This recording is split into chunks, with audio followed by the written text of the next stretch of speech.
聆聽測驗正式開始。這份測驗的內容只會播放一次，請用25秒時間閱讀第1至第5題的題目。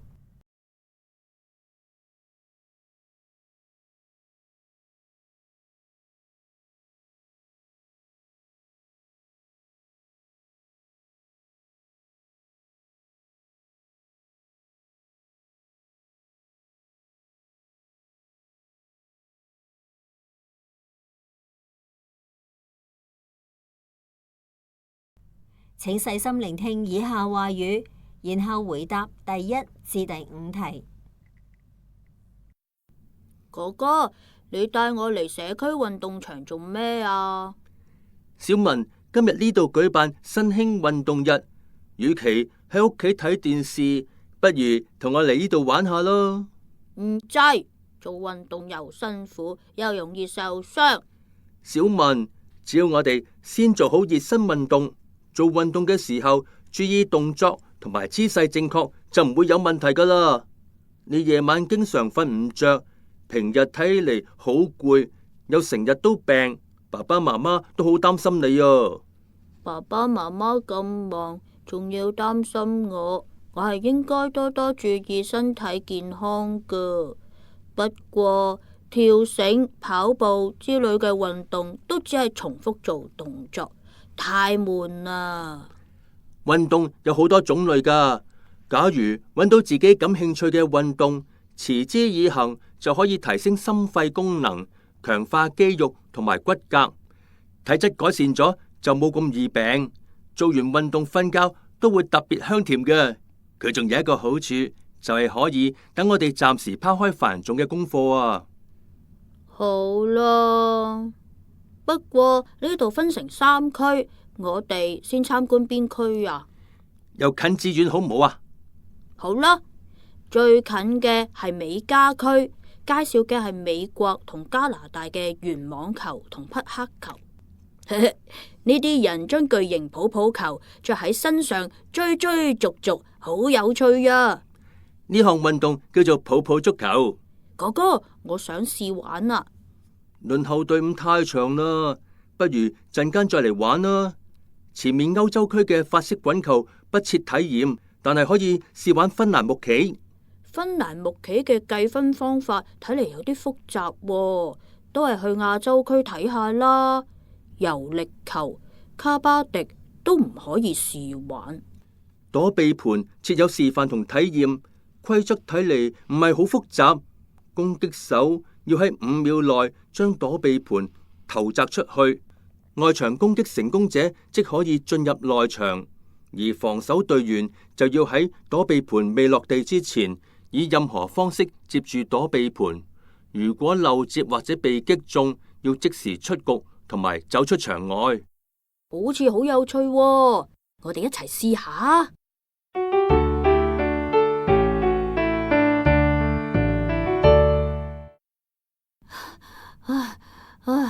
躲避盤實在太緊張刺激啦！哥哥啊，嗰啲基本動作你一下子就學識晒，導師仲讚你嘅反應快，協調能力好，好適合玩躲避盤啊！我對躲避盤好有興趣啊，想以後繼續參與。小文你呢？我都想啊！今日識咗咁多新興運動，完全顛覆咗我對運動嘅睇法啊！咁今次真係不枉此行啦！假如因為固有嘅睇法而唔去嘗試新事物，就會錯過好多有趣嘅事情噶啦。係啊，好彩哥哥你帶我嚟咋，我哋快啲返去美加區排隊玩泡泡足球啦！你有1分45秒時間作答。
請用25秒時間閱讀第6至第10題的題目。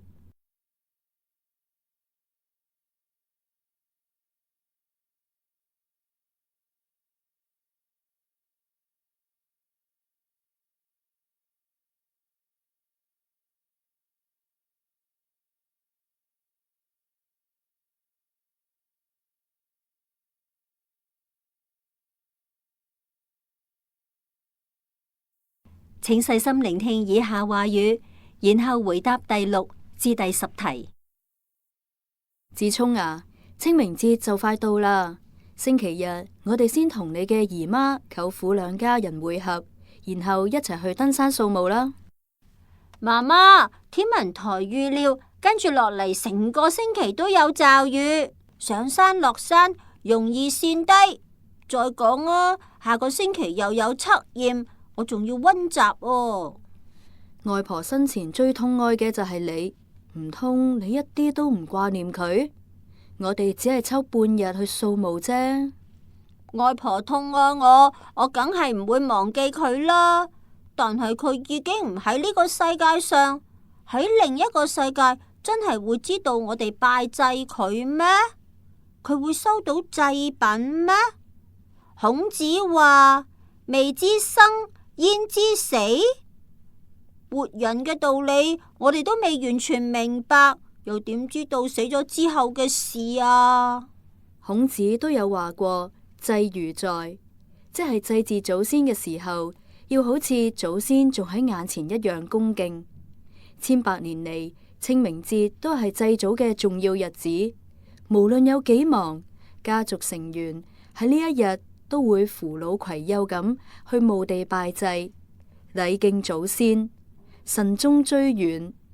你外婆以前就有話過，舊時掃墓要除草，燒香燭冥鏹，奉上燒肉、雞、酒、水果等好多祭品。我哋而家已經盡量簡化啦。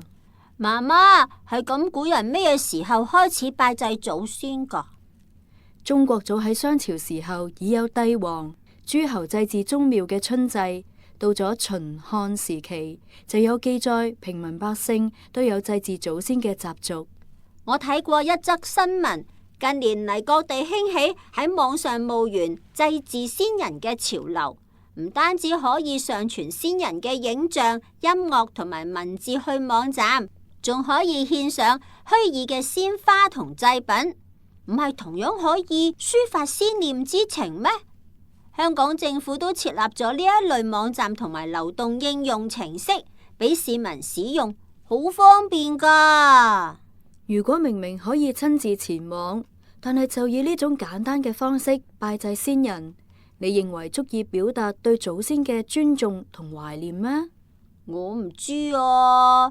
但係網上拜祭唔使面對掃墓時人多擠迫嘅情況，唔受時間同空間限制，又唔使燃燒冥鏹同埋購買祭品，符合環保原則，仲能夠減少浪費，又能夠避免造成山火，咁唔係與時並進咩？假如唔需要身體力行去到墓地拜祭，只要喺手機上點幾下就完成掃墓，咁大家祭祀祖先嘅態度唔係會越嚟越敷衍咩？再講啊，同一家族嘅子孫分散各地，清明節就可以聚首一堂，網上祭祖有呢種功能咩？媽媽，我明白啦。咁好啦，農曆新年之後，我都冇見過姨媽、舅父同表弟妹啦。見面嘅時候可以一齊傾下偈。你有2分鐘時間作答。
聆聽測驗完畢。